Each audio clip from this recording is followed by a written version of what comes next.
Okay, we're live on Rumble. Are we live on YouTube yet?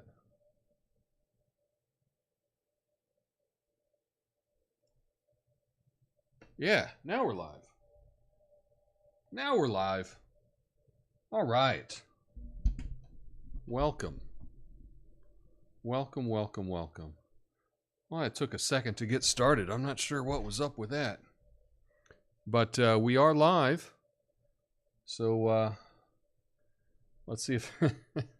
You know, it's like, I haven't seen a fly all day. I go live, all of a sudden there's a dirty house fly around me. But anyway, what are you going to do?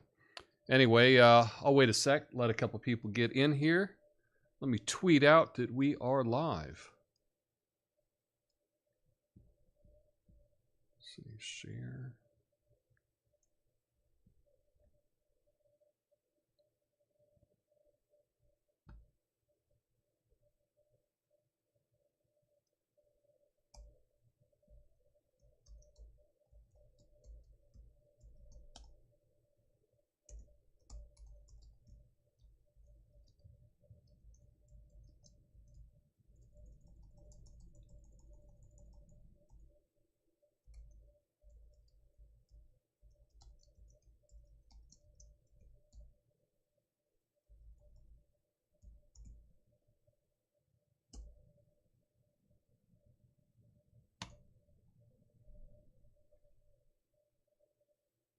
Okay. Just waiting for a couple people to come in.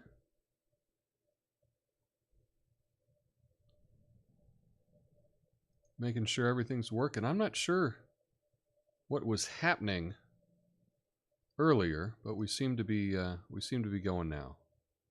So that's good. All right. Well, welcome to the show, everyone.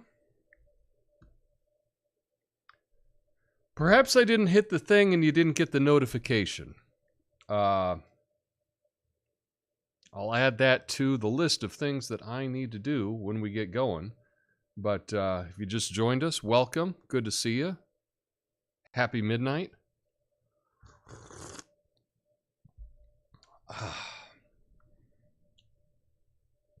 Nice of you to join me this evening. We've had a rainy day today where I'm at. How about you? Just rain and rain and rain. For whatever reason, I think we have an abundance of rain on Thursday. And this is just the galactic jinx, if you will. Because I have to put all my bins out Thursday night. So it makes it very difficult to put together yard debris and recycling and whatnot when it's pouring down rain. But perhaps that is just some kind of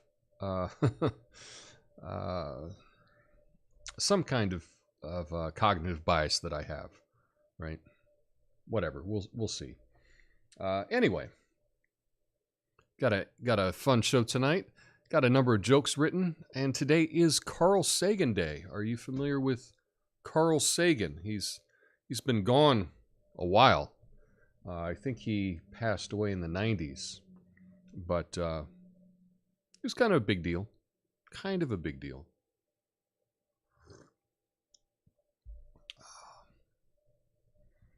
Do you know anything about him? No? Okay. Well, looking at the chat, wow, it is happening. It is happening, so we won't put that up. But I'm sure it'll pick up here in a minute. Yeah. But Carl Sagan, he was an astronomer, astrologist, astrophysicist, cosmologist, you know, I don't know. Galactician? Is that even a word? Should be. Should be. I like that. I always liked like Galactica, right? It was always kind of fun. I think it was more of a word in the 70s. And then I think the Russians kind of went with the Galactica, and we went with something else over here. So the word didn't stick around as much. But maybe that's something I can claim to be. I'm a Galactician, if you will. But he was also a cosmologist, an author, a science teacher, a communicator. He did all kinds of stuff. But one of the most important things that he did is he popularized science, right? He had his show Cosmos. And one of the things that he was really good at, and I wish I was as good as he was at this, was just taking something really, really complicated and simplifying it for dummies, right? For the general public, if you will. And that's kind of what made his show so awesome. He wrote a number of books kind of in the same vein as that. But, one of the big things that Carl Sagan would always talk about was, the planets and the cosmos and all that good stuff. So today is International Carl Sagan Day. So we're going to be talking about him a little bit later. Got a top 12 list about Carl Sagan. So we'll get to that in just a minute. And I'm looking to see if we got a couple people watching. If you are watching, you can hit the like button. Let me know that you're a real person and not a bot. We got, sometimes we got lots of bots. I don't know. How do I know if they're bots or not? I don't know. I've made that up.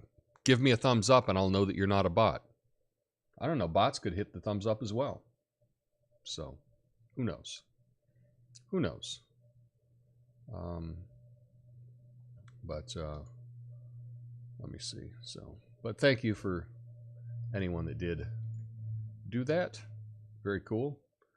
So I guess we'll get going. Normally I like to have a little bit of chat happening before I get into the jokes.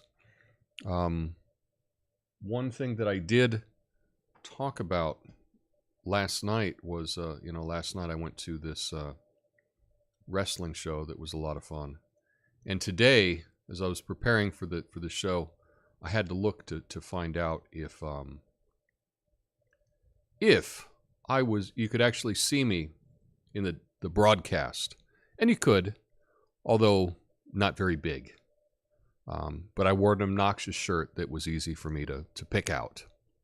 So that was pretty good. That was pretty good for that. Wow. I have opened a lot of windows. Too many windows, if you will. So, let's see if we can... Oh, there we go. We got that. Okay. Cool. So, I guess we'll get going with the show, even though I haven't seen a single person in the chat yet. But what are you going to do, right? What are you going to do? I guess I'll give you a couple jokes to kick off the evening. Right? This was big news, though. I don't know if you heard about this. Jill Stein is running for president again. You remember Jill? Yeah, she's back with promises of a living wage, housing, food, healthcare, education, and more. It's like a political Santa Claus list. I'm just waiting for her to throw in a pony for everyone. Pony. I'd vote for her if she got me a pony. No? Okay. Did you hear the IRS announced higher federal income tax brackets for 2024? Yeah. They're like, you survived 2023. It was crazy enough. Well, let's see how much you can really handle.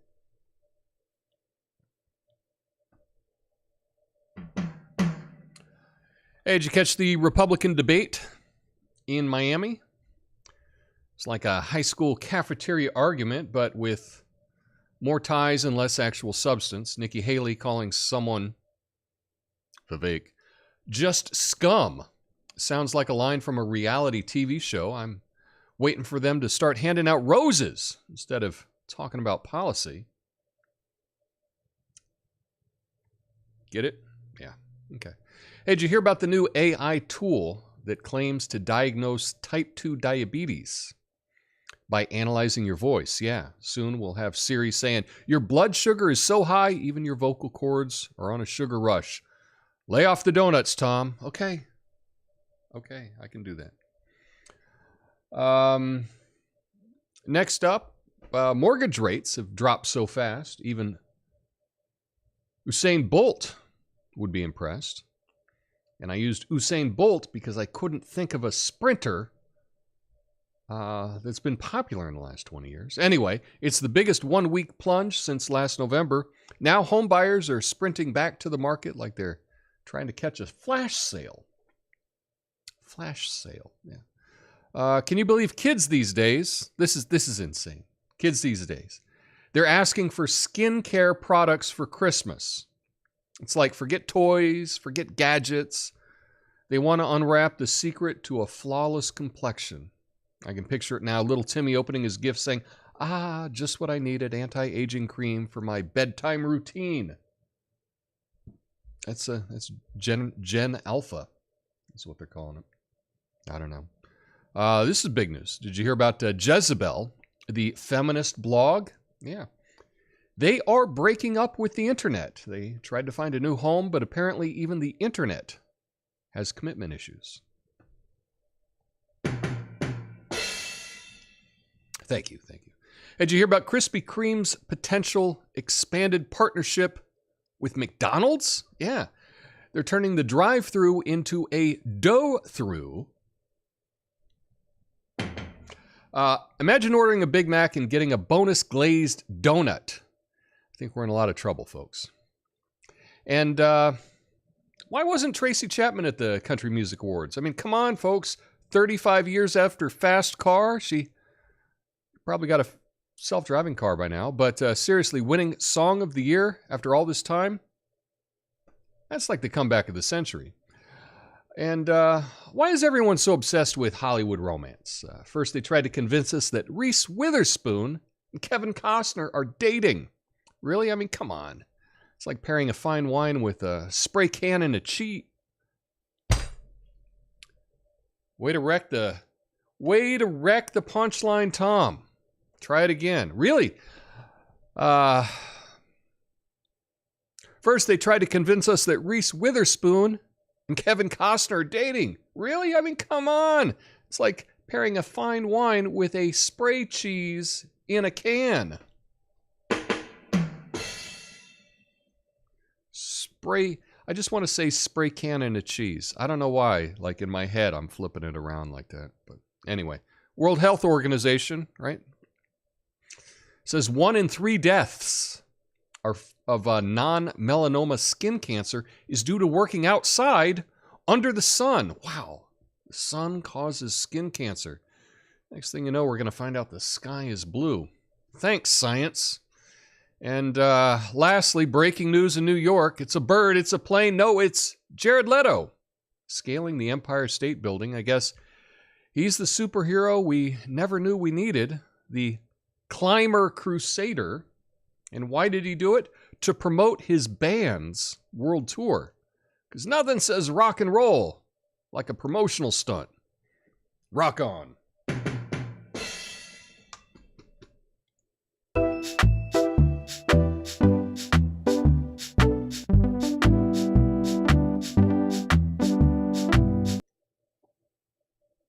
That's right, a box of wine and spray cheese. Box of wine and spray cheese. Would have been a little better. I don't know why I couldn't read that. I don't know why I couldn't read that. I just kept flipping those around, you know. Spray cheese in a can. Spray cheese in a can. I don't know. It's weird. Tough to say for whatever reason. Don't know why. Anyway, glad we got a couple people here in the chat. What's up, Fat Cyborg? What's up, Rev68? Good to see you. Ox checking in. Hi, Tom. What's up, Ox? Glad you could join us tonight. And, yeah, we're chilling. We're chilling today. Tomorrow we got a Fact Check Friday. Oh, I didn't light my, got a flame on, right? I got a fact check tomorrow. Something I'm kind of excited about. I'll give you a little preview. Newsweek has a new thing where you can rate their article and their bias. I think it's kind of cool. So you can read the article and go, oh, that's left-wing bias. That's right-wing bias. Oh, that's right down the middle. And you can rate them. It's kind of a cool idea. So I'll be talking more about that tomorrow for the Fact Check Friday. I speculate that perhaps letting people rate the bias of news could save journalism. Perhaps. I don't know. Got a little more eggnog here.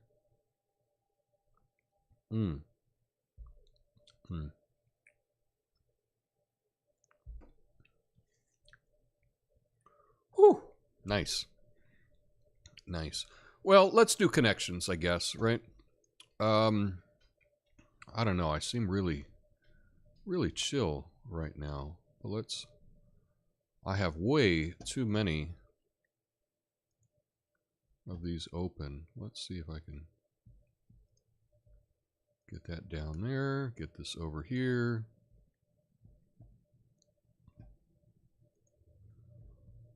Let me do boom. Let's do this. There we go. Okay. Connections. Here we go. And that was for yesterday, so let's do a quick refresh. This is everyone's favorite New York Times Connections for November 10th, 2023. Let's play. And in this, we've got 16 words. We are trying to make the connections. Who will rate the raters? I guess they would be the rate raters, right? The rate raters. I'd be up for that. So in this, we've got 16 words. There's 4 groups of 4. We need to figure out the connection. That's why the game's called Connections. And what I can do is I can hit the shuffle button and just move everything around, just so you can look at some things in a new light. But I noticed something right off the bat that I'm not taking input on, but I probably need this. But I see Serial and WTF, and I know those are both very big podcasts. Right? Those are podcasts. So what are some other podcasts? And I've listened to both of those podcasts. Although I haven't listened to WTF in probably a decade or something. It's been forever. And it's been a million years since I listened to Serial too. It's been a long time for both of those, but they were both popular podcasts. I'm looking around. I'm not sure. Is Radiolab a podcast? Fresh Air? Maybe. I think Fresh Air is a radio show. Don't know. But let's just try that to get going. Yeah, Radiolab and Fresh Air. Oh, we got lots of stuff coming in. Okay. Well, let me deselect that. Let's first look at Rev68 is saying forward, send, reply all, and compose. Yes. Send, reply all, compose, and forward. Those are email actions. Awesome job for that, Rev68. Journalism is a game of illusion and storytelling. I agree with you there, Ox. I agree with that wholeheartedly. Let's see. Fat Cyborg says sleep, diet, exercise, and fresh air. They all sound like great things to do. I don't know. I guess that's how to lose weight, right? Or no, I don't know. Doctor's orders. Okay. Yeah, a doctor can tell you to diet, exercise, get fresh air, and sleep. So that's very, very good. Excellent, excellent, excellent. Yeah. So I think, so what do we got? Divine black, prop, and sketch. Oh, divine comedy, right? Black comedy, prop comedy, which is the best, and sketch comedy. Yes, blank comedy. What was divine comedy? I mean, I know it, but who wrote divine comedy? Something I should know, which is why I'm not on Jeopardy. And lastly, we got some podcasts: Radiolab, Serial, Up Front, Up First, okay, and WTF. Oh no, I don't know Up First. Podcasts, okay. There we go. We got it all. Boom, boom, boom. No mistakes. We killed it. Excellent job. Chat. R.I.P. Gallagher. Yeah. Gallagher was great. Dante, thank you. I'm pretty sure that's what it was, right? It was Dante's Divine Comedy, I believe. It sounds right to me. But I don't know. Oh, was it Shakespeare? I don't know. We could probably look it up, right?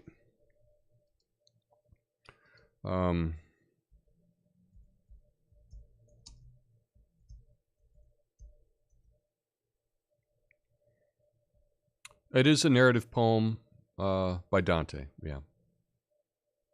Exactly.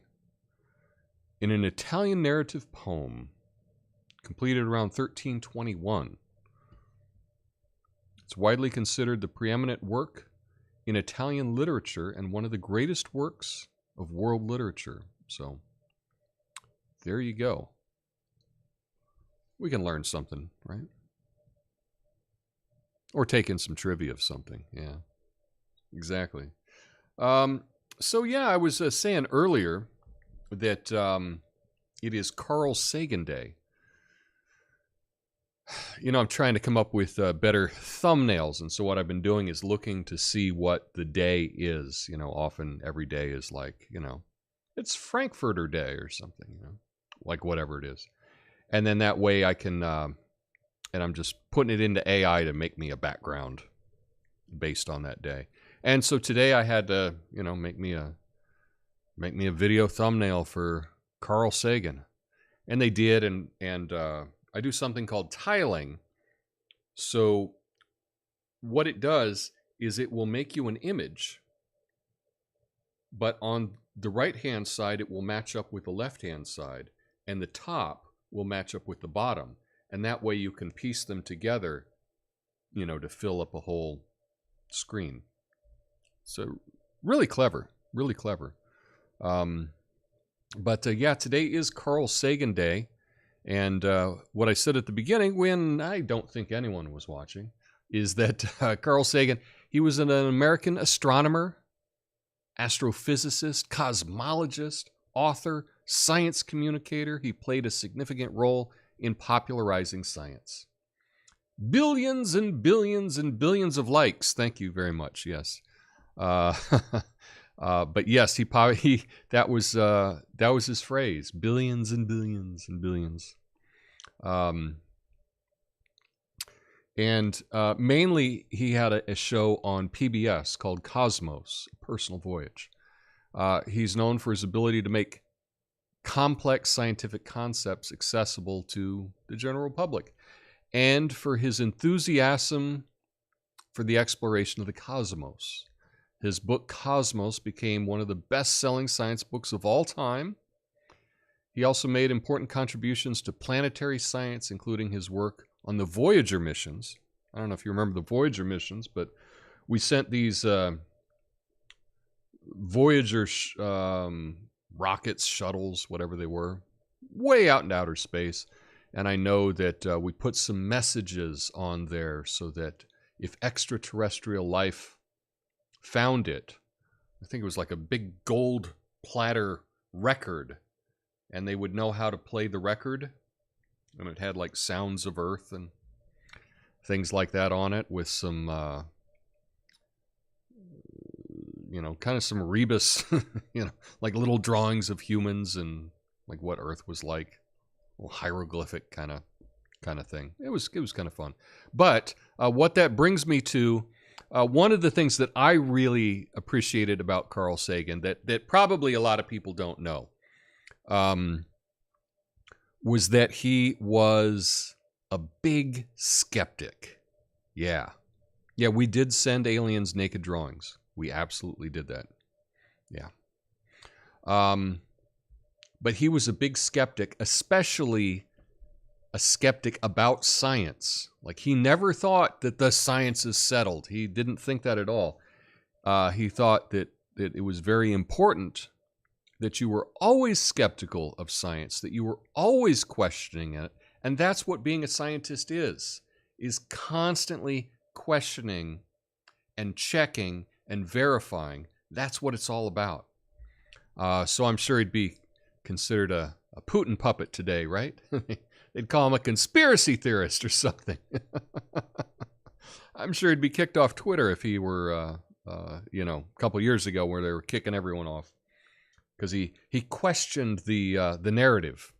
But that was one thing that he did. But I did get a list of things that Carl Sagan was very skeptical of. Yeah, he was very skeptical of a lot of things, but these were some unusual things that he was skeptical of in today's top 12 list.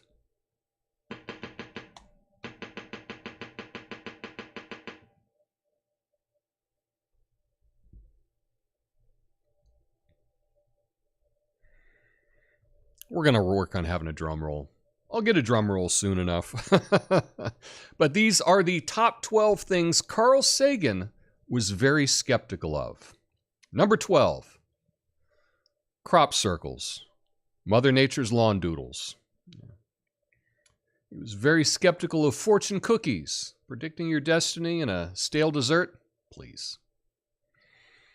Carl Sagan was also very skeptical about time travel. He said there's no postcards from the future, so it's very doubtful. Carl Sagan was also very skeptical about the universal remote control. If it works on black holes, he might reconsider. Something else Carl Sagan was very skeptical of, the band Chumbawamba. Number 7, astrological black holes because your zodiac sign doesn't determine your event horizon. You didn't think you could get event horizon as a punchline, did you? Event horizon. Event horizon. Sorry, I'm nerding out a little bit.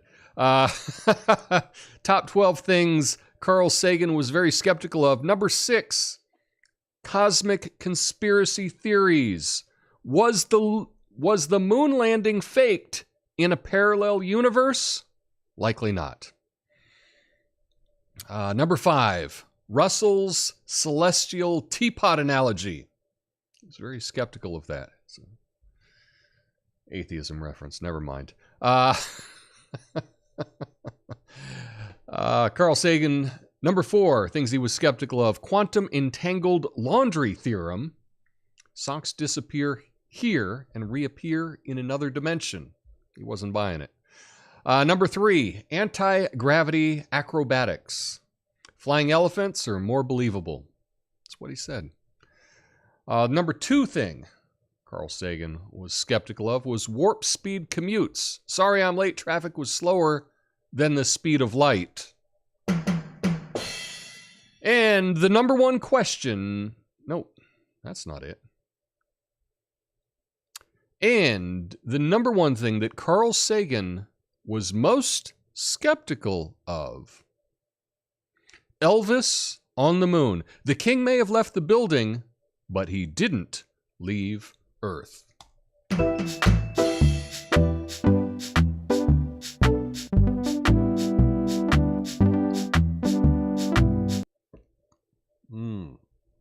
Yeah. Rev68 says, I always get goosebumps every time I hear the intro music to Carl Sagan's Cosmos. Yeah. Classic. Classic. Classic indeed.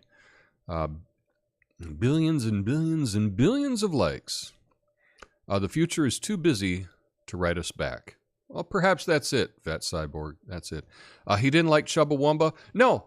He was just very skeptical of Chubbawamba and their tub thumping, right? But he did agree that you could, when you get knocked down, you get up again. Because you're never going to keep him down. Yeah. Science is about questioning.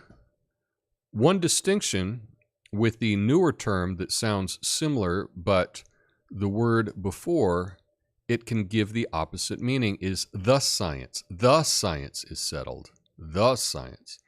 Yeah, I think if you hear the science, you just need to know that it is not... Well, you need to know that it is the narrative. Anytime you hear the science, just think the narrative. I think that's it. I don't know. Chubbawamba just seems like it should be in every 10th, top 10, top 12 list. What a fun name. Fun name for a band. Really good name for a band. Let's see what else is happening today.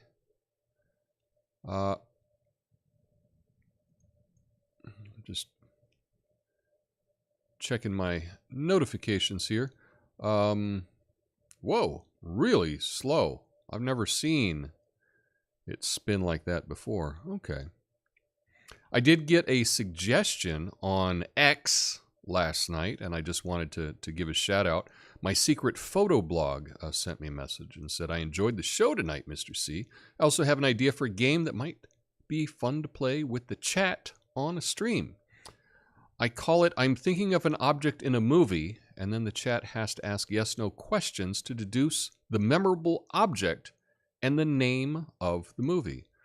So I thought that was a pretty good idea for something that we could play. So we might try that. I like that. And you too can make suggestions on things that we can do with the chat, because I need some ideas. NDT's 2 seasons of Cosmos is full of scientists who went against scientific consensus and were ultimately proven right. Yet NDT can't see past his own nose with climate change alarmism. Oh, that's Neil deGrasse Tyson. Yeah, Neil deGrasse Tyson, boy, what a disappointment that guy is. It's too bad, but he really embarrasses himself. It's funny, and you could probably say the same thing for me, but I think that the difference is probably I tend to pretend like I'm dumber than I am. And I don't know why I do that. It's some kind of crutch. But I do that sometimes. I pretend like I don't know stuff that I actually do. Neil deGrasse Tyson, on the other hand, pretends like he knows stuff that he doesn't. And that's really off-putting. Just seeing him, I don't know if you saw the viral clips about him talking about the trans issue. And there are different points of view on it. Just his point of view is... I can't think of a dumber point of view. So embarrassing. And in fact, when I see him talking such nonsense, I kind of think there's no way he can believe this. Is he getting paid? Is he getting paid extra to like be this dumb? Because I don't believe him. I just don't. I don't believe he actually believes this stuff. So, yeah, we just don't know about that sometimes. Neil deGrasse Tyson, yeah. Neil deGrasse Tyson interview with Del Bigtree was fun to watch. I don't know Del Bigtree. Should I? Del Matthew Bigtree, American television producer. Well, I'm sure he's... Oh, okay. He's the CEO of the Informed Consent Action Network. Okay. So that's cool. So he's done it. He's been in a number of movies centered around the jab. So that would be interesting to see. Thanks for pointing that out. I am unfamiliar with him, but I can just see by a quick search that NBC News is writing hit pieces on him. So in my book, sounds like an interesting guy. If NBC is against you, I want to hear what you have to say. That's my own little guide there. Much better than Hoobastank. Yeah, Hoobastank. Terrible name for a band. That's a cringeworthy name for a band, Hoobastank. But Chubbawamba. I mean, you can't not say Chubbawamba and get a little smile on your face. You got to smile a little when you say Chubbawamba. Just try it. Try it right now where you are. Just say Chubbawamba, and you're gonna have a little smile. So Dell got kicked off the YT. Sounds about right. Maybe he's on the Rumble, because that's what Rumble is good for. You know, it was interesting. You know, I went to this.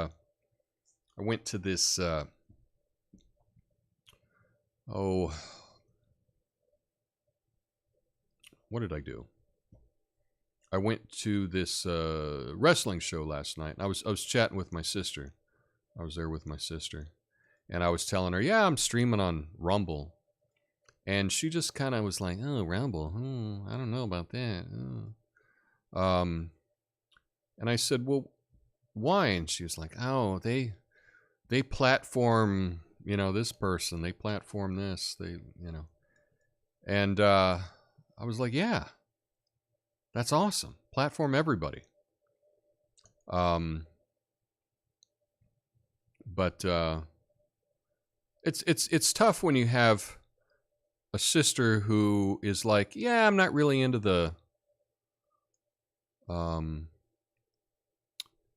First Amendment," and I'm like, "Okay, well, that's not the world I want to live in." Hush. It's okay.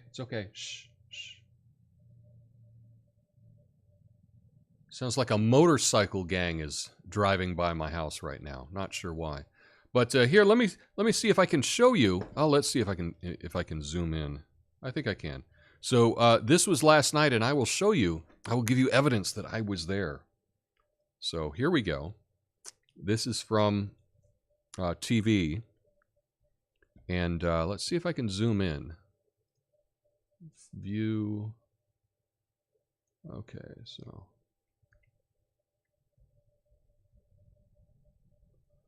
And then we'll go over. Okay, so if you look where the light is, this white light, this spotlight, if you go up and you see this girl right here, that's my sister. To the right of that is my sister. And then there's me wearing an obnoxious Hawaiian shirt that's open here, wearing a black t-shirt underneath it. And I've got both my hands up, and I thought originally that I might be clapping, but no, I was actually taking a picture with my phone during this frame of the show. So can you see me there? Right there with the... So it's you know, right here. Not these guys down here at the bottom, but I guess the first row there, you just go up from the light, and then you go over two people, and you'll see my obnoxious Aloha shirt. You can see it all looks dark, but that's my beard, and I've got my hands up holding my phone. And you can take a guess what I'm taking a picture of. You can take a guess what I'm taking a picture of, but you know, it was her hair. I was taking a picture of her hair. So, yeah. Okay. So I had another idea for something. You know what? Let's try the thing that was suggested, because it was suggested last night after the show. I will pick an object, a famous object that's in a movie, and I will let you try to guess what it is. Because it's the first time we're doing this, it's gonna be easy. It's gonna be easy. So you can ask me a question, and then I will let you know if it's a yes or a no. So just give me a yes/no question. It's an object in a movie, and probably you have seen this movie. Because everyone's seen this movie. So it's an object in a movie. Give me a yes/no question, and I will give you an answer. What's up, True Meeps? Yes! Nice. Let's see if I can get it. I actually flicked the fly there. Is it the big wheel in The Shining? It is not the big wheel in The Shining. However, I will give you a hint. We shouldn't just pick objects. Let's try to narrow it down. Because when you ask questions, you want to at least know to get to get you closer to the answer. But that's it. No, not the volleyball in the Tom Hanks movie either. What's up, Rumble Gang? I like that. Hashtag Rumble Gang. We ought to get that going. See if we can get that going every night. You know what? Tomorrow, when I tweet out or post out or whatever we want to call it, a link to the Rumble live show, I will put in hashtag Rumble Gang. And let's see if we can get that thing going. Is the object common to find in a home? It would not be found in your house. No. Is it a movie from the last 10 years? No. It is not from the last 10 years. Is it from a comedy? It is from a comedy, yes.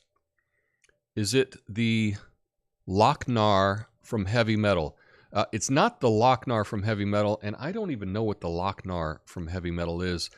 I saw Heavy Metal so long ago. My brain was probably not fully developed when I've only seen Heavy Metal once, and I think I was, probably 12 or 13 when I saw that movie. So I don't remember everything. I don't think it would be considered a romantic comedy per se. It is a comedy, but I don't think it would be considered a romantic comedy. Can it fit in a bread box? No. This will not fit in a bread box. Yeah. So it's a comedy. True Meeps, if you make a guess like that and it turns out to be true, then the game's over.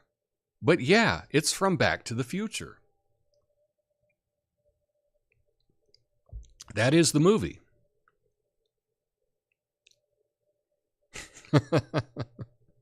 It's not the hair gel. No, Natasha. It's from Back to the Future.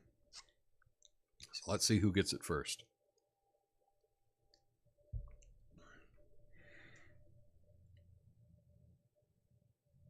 And I'm trying to see which is ahead. It is, True Meeps got it. It is the DeLorean.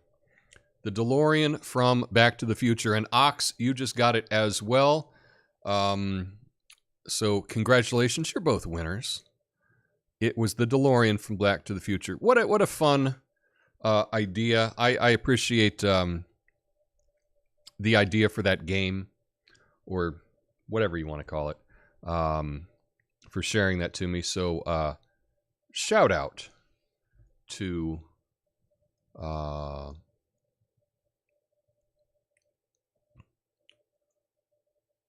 shout out to... Well, I click on it and it's just, I'm just getting spinning around. my secret photo blog on X, who made that suggestion. So thanks for that. That was a good suggestion. That's something we can pull out. Something else I wanted to share with you. This is something that I've been thinking about doing for a long time. Yeah, there is a little bit of a delay. There is a tad. Oh, that was you. Oh, True Meeps, that's you? Awesome. Well, I appreciate that. That was a great suggestion. Really cool. And that's something that I can keep in the back of my head. Oh, we got time, we can do one. So I will have like a little thing here, and so I can always go to that if I think of it. But this is something that I wanted to share with you. Do you know this product? It's called Table Topics. Okay. So it comes in this nice acrylic box. Because things that are in a really cool acrylic box are generally awesome. Cool. And this is called Table Topics. And the idea is you got this box. You can just put it you put it on your kitchen table or your sideboard or wherever. And this is something you can do as a family. This particular one, this is a date night table topics. But the idea behind it is these are questions to start great conversations. And I got a couple different of these. This is the date night one, but I have just some general ones. And they're pretty good just to get some conversations going over dinner or whatever. But I'll just pick something and I will ask you. Now, this is for a date night, and I think these questions would be good, when you're getting to know somebody. But here's something. What's something quirky about me that you particularly like? Well, that's kind of odd. That's an odd question. I didn't think it would be that. But I'll ask anyway. It's kind of cringy I'm asking you what you like about me. That's kind of weird. But I'll ask anyway. What the heck? This was the random one I pulled out. What's something quirky about me that you like? Nothing. Get over yourself, Tom. No, I'm kidding. But this would be a good question to ask. You just start dating someone. It's date night. Or, you're married and you're having date night. This is a fun kind of topic. That gets you talking about your relationship or whatever. I think is kind of cool. You're even keel. Thank you. You don't know me in real life, though. I wish I could be. I wish I could be like this all the time. I find myself kind of not losing it, but I don't know. I get short with sometimes with people, and I need to be more like me on the stream. So doing the stream is actually really good for me. It kind of gives me something to aspire to. I want to be as cool and as chill as I am when I'm doing this. But sometimes around family members, you just get short, and you've got like a lifetime of things built up that we get short with people. Hawaiian shirt collection. Thank you, Natasha. Yeah, I guess that is quirky. I don't know too many people that have 100 Aloha shirts, but I don't know. Your stream is like weightlifting for being non-reactive. Oh, very cool. Well, that's a really cool way to think about it. Does anyone weightlift in the audience? I like to weightlift. I have a full set. I have, if you lift, you'll know what this is. I have a full rack on my back porch, which is really nice. The full rack, full cage.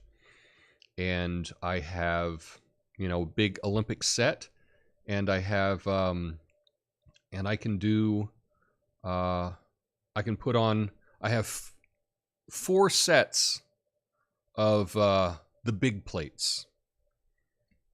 I don't need 5 sets because I can't lift that much. Using the stream to reinvent yourself, are you?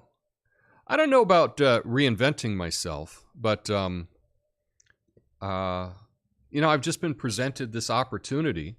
You know, this it was really cool. Rumble's like, hey, we like you. We want you to be this small creator. We want you to stream 2 hours a day. I'm like, cool, I can do it. I'll give it a shot.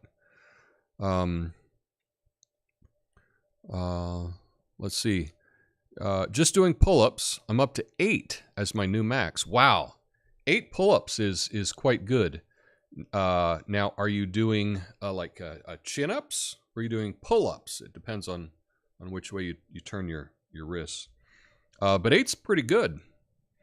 You know, doing pull-ups is all about your, you know, it's body weight. So the more you weigh, well, the harder it gets. You know, that's, I think, one of the reasons why I never really, you know, I tried doing rock climbing and bouldering. Got a bouldering pass. I got the shoes and I got all the gear. I like it. It's kind of fun, but it's tough to go to it because I'm such a heavy guy that I'm not able to like spring and do all those awesome kinds of things. And, you know, you go to something and there's some girl that's like, you know, less than half your weight, and she's just like freaking Spider-Man just climbing up there, and you just don't feel like that much of an athlete, you know, in comparison. But, yeah. Pull-ups rule. Yeah, pull-ups are pretty good. Pull-ups are pretty good. I have a bit of a tough time with them. I busted my arm. Oh, I'll show you this. So I busted my arm as a teenager. And I'll show you. Can you see that?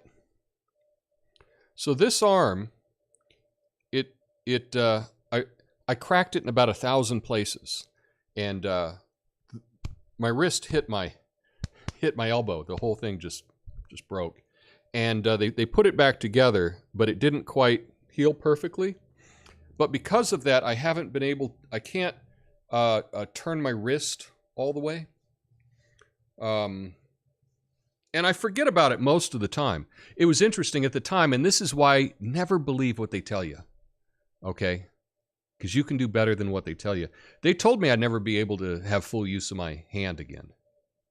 And it took me years to be able to rotate my wrist all the way. But I forget about it most of the time. Sometimes if I have like all my groceries in my right hand and I try opening, I have a hard time opening some doorknobs with my left hand. I gotta do that. But because of that, it's a little awkward for me to do a pull-up because I can't turn I can't fully rotate my wrist around like that. So no, not skateboarding. This was actually a road bike. But I've broken things skateboarding, I've broken things roller skating, and riding a bike. This was a racing road bike, and I was flying down a hill, and I guess it got loose, and I hit a bump, and I was turning, and the wheel shot out, and I just went straight down to the ground. Just did a plant and busted my arm in two. Pretty bad. Pretty bad. But that's kind of when I realized that I have pretty high pain tolerance, because I then went to the emergency room, right, with the busted up, like I just went there, and I went in and they gave me the paperwork, and they're like, you know, like, why are you here? And I'm like, well, I broke my arm. And they're like, well, you don't know that you broke your arm. And I'm like, well, look. And they're like, oh, you know, and they took care of me right away. Yeah, Olympic rings. Olympic rings are great. In fact, I think, well, I don't want to dox myself. But yeah, I know somebody that was in the Olympics that did the Olympic rings. I'll just leave it at that. So that's kind of neat. Never broken a bone, had a pelvic stress fracture, but it didn't hurt. Yeah, that was kind of one of the things that I realized that I have a pretty high pain tolerance, because I broke my arm and I just, you know, oh, my arm's broken. But yeah, that was kind of funny. Anyway, so I like the idea of these table topics, though. So let me see if I can pull one more.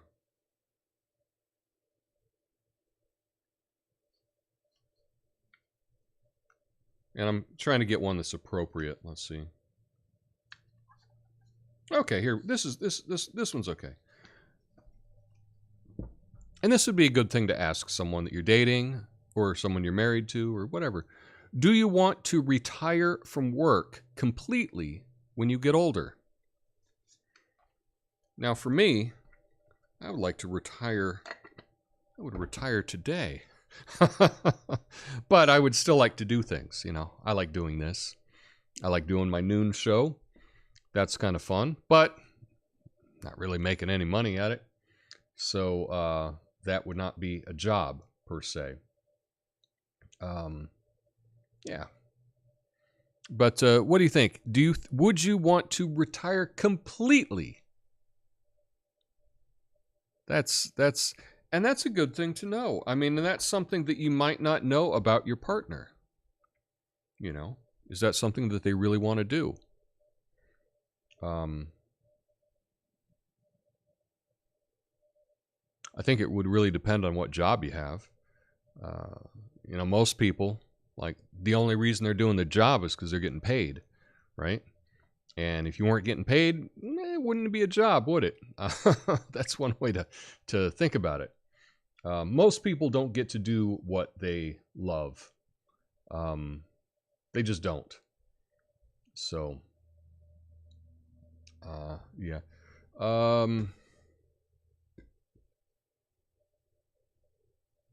Fat Cyborg says, I cheated by losing 100 pounds. So now my name is a lie. 100 pounds.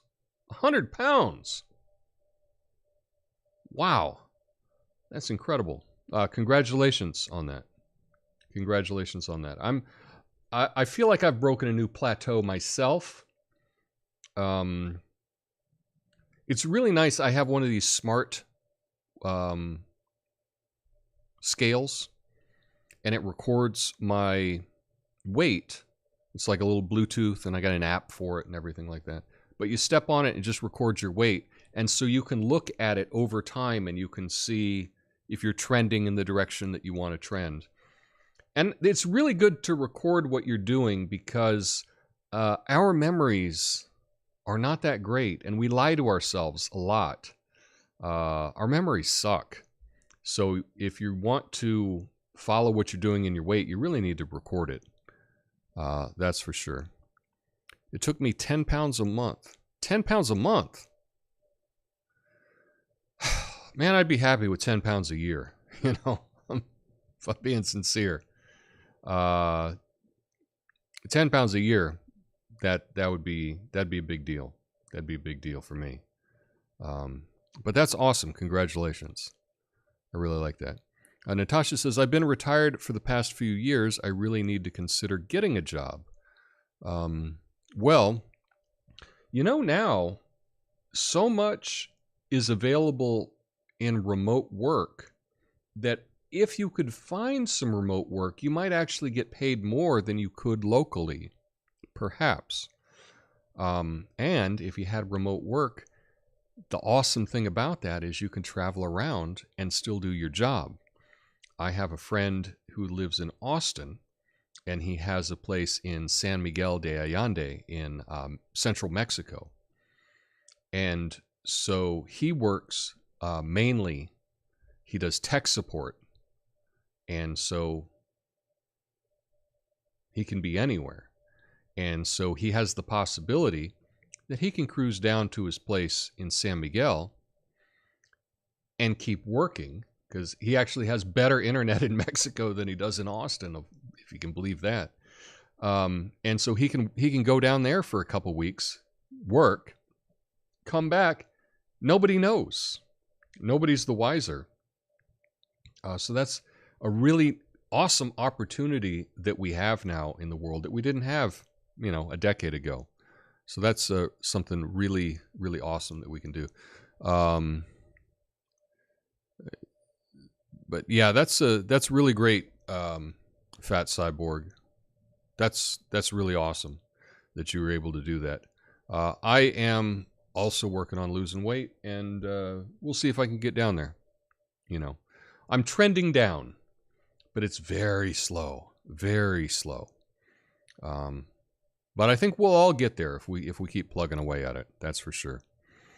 No diet change, just an hour of 150 heart rate cardio a day. It's like 800-ish calories burned per session. It's boring. Watch a film or show on the elliptical, easy peasy. Yeah, we all need to just find... That's really good for cardio. Cardio is really good for your heart. And if you're getting 800 calories in an hour, that's pretty intense. That's pretty intense. I teach dance fitness classes, and I don't think I'm getting 800 calories in an hour. I have tested it, just based on heart rate monitor and, a smart watch, and it's all hooked up, and, they run algorithms. And I think I probably get about 700 calories burned per hour. But then again, also, calories burned is also based on your size and your weight and whatnot. One of the things with me that is, I guess it's good, but it's weird. I have a really low heart rate. It's really low. It's really low. And so I got to work really hard to get it elevated. If I'm just chilling at home, if I'm just like on the couch or something, I can just kind of relax and get it down into the low 40s. And like walking around most of the day, it's like, whatever, high 50s, 60, something like that. If I'm just walking around doing whatnot. So one of the things, just exercising, it really takes a lot to get my heart rate up high. I think a lot of people that I've talked to, they're able to get their heart rate up a lot faster than I can. I don't know, maybe my heart is too efficient or something, that it just, you look at the fat burning zone or whatever. It's really hard for me to get up into that zone. Very difficult, but, we're all different, and that's the thing.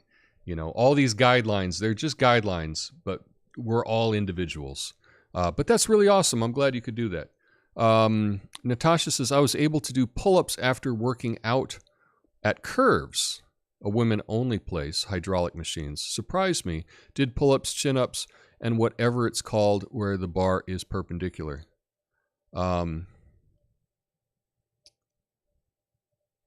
Yeah, I agree. True Meep says, the very best exercise is the one you'll do. And I 100% agree with that. That's why, like for me, doing dance fitness, for me it's the best because I love it and it's fun.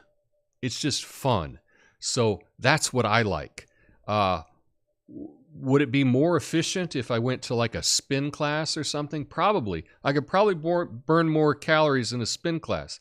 I've tried a spin class. I hate it. I don't want to do it. I'd rather just dance, right? And if you're dancing, well, you're not going as hard as you would in some of that like HIIT training and spin classes and whatnot. But yeah, I agree, man. The best exercise is the one that you're going to do, because doing anything beats doing nothing. So forget optimal. Optimal, we don't need that, right? We need pretty good. If you find something that's pretty good, that's cool. Do that. That's the even keel I was talking about. Oh, very, very nice. Very nice to hear. Very nice. Okay. Well, let's see. Tom, do you choreograph a routine or make it up as you go? I choreograph all my stuff myself. I'm not great at choreography, but one of the things that I got into in doing this is I wanted to do something that I wasn't naturally good at.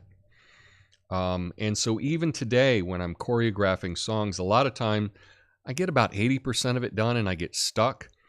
And my friend Michelle is unbelievable at choreography. And so it's great. I will get a couple songs that I want to do choreography to, and then I'll meet up with her. She can hear a song. She'll listen to it one time, just kind of visualize it. She'll go, okay, I got it. Record this. And so I have to hold my phone up and record her doing the song. She will do it like, she'll listen to the song one time, maybe two times. Then she will just dance the whole song.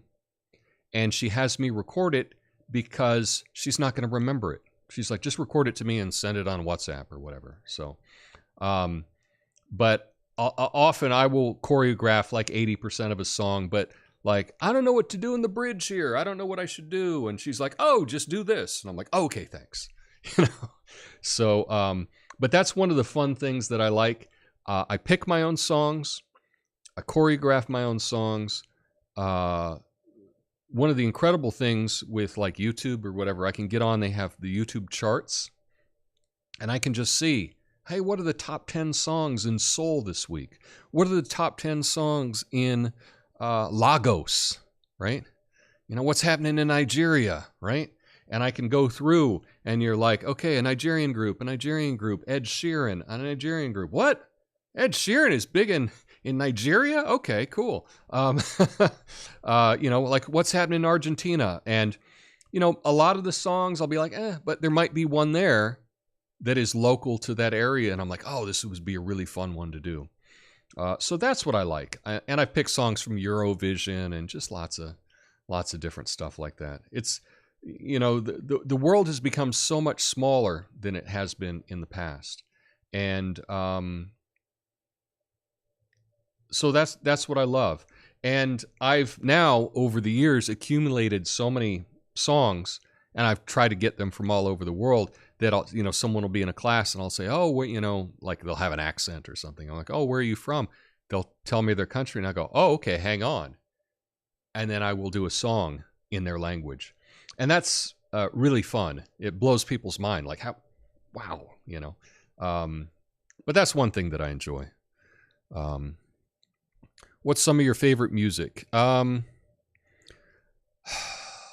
have so much favorite music. I know that's how often do you add a new song? Not enough. Not enough. I've been kind of lazy.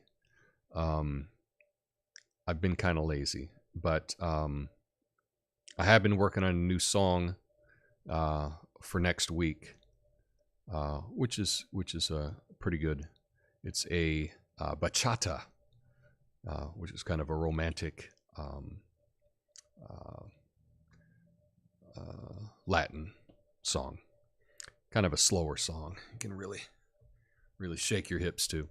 But my favorite music, I would say my favorite group of all time is the Old 97s, which is an alternative country band out of Dallas, Texas. I absolutely love them because the lyrics are always very clever. The music is great. It's just kind of rock and roll music with a bit of a twang, if you will. But I love music from all over. Because I've been doing dance fitness, I really got into reggaeton. And I've really followed that. And I've been learning Spanish. And music is a great way to work on learning a language, because if you can sing along with the song, and then you can look at the lyrics and the the verb conjugation, you do find out though that a lot of times their grammar is really bad in a lot of songs, but you learn that after going through and doing it.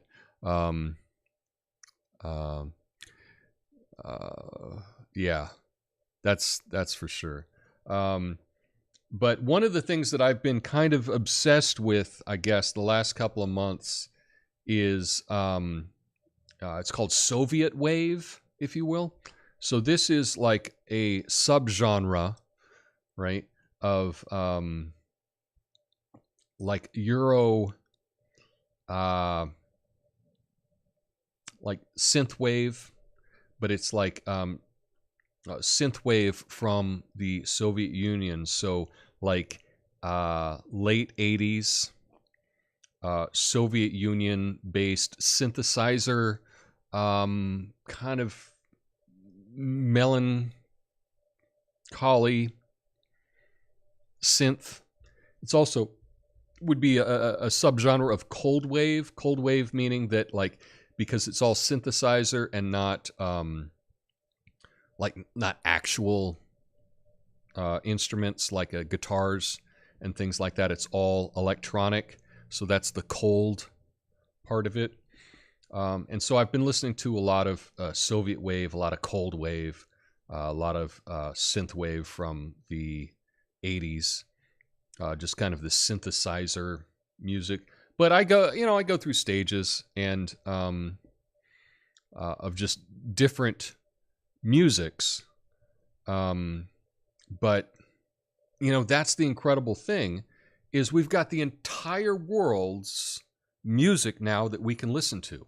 You can listen on Spotify. You can pull it up on different streaming services. You can torrent it, download it, steal it, whatever.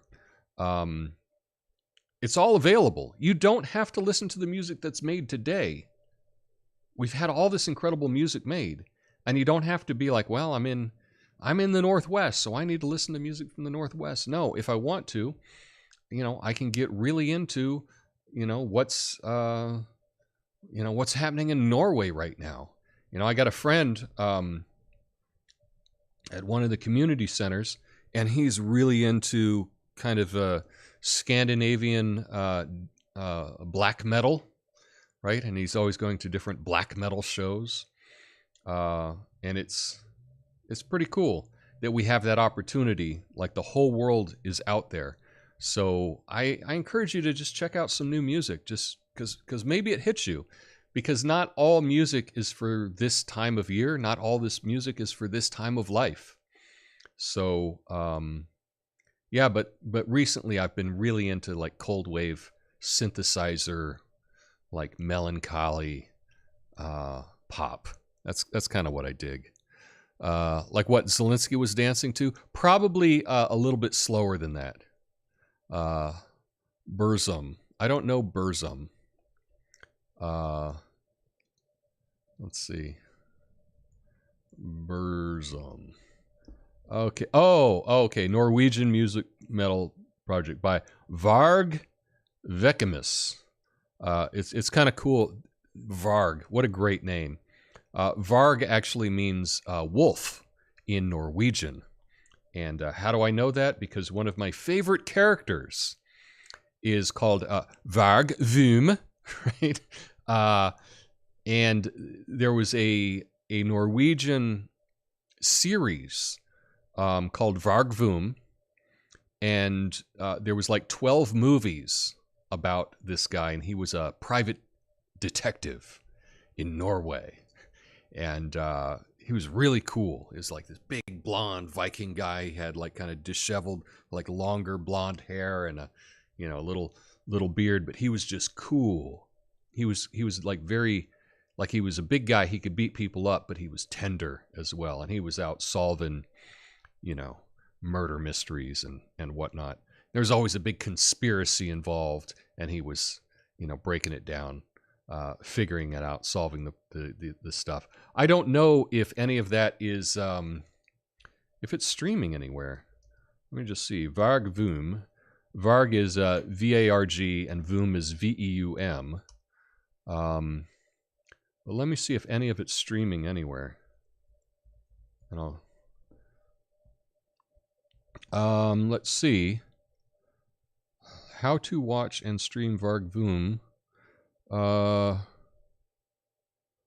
Okay. So I'm looking at Roku. Okay, so it's on a movie called MHZ that I guess you can purchase. Let me see if it's available elsewhere. It might be on Amazon Prime. Let me see. Oh, okay, so you need to buy this channel, MHZ. And it's on Prime. Let's see, Vargvoom Online. Okay, that's another. So I'm seeing if it's free anywhere. You might be able to find it on if you go on Dailymotion. Dailymotion. I'm just going to put it in the chat real quick. Just the name. If you want to check that out, because it's really cool. Just so you can see. So that's Vargvoom. But based on my quick little search, you may be able to find it for free on Dailymotion. So if you just do a search for Vargvoom streaming, you might be able to find it, a free link to it. So I think it's a fantastic. Oh, let's see. Is it on Netflix? I'm just checking Netflix here real quick. Who's watching, Tom? Oh. Nope. I'm gonna just, let me search.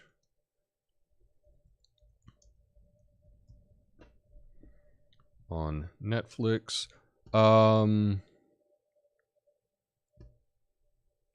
It is not on Netflix, but they know it because they're bringing up just a bunch of Scandinavian noir, right? Nordic noir is what they call that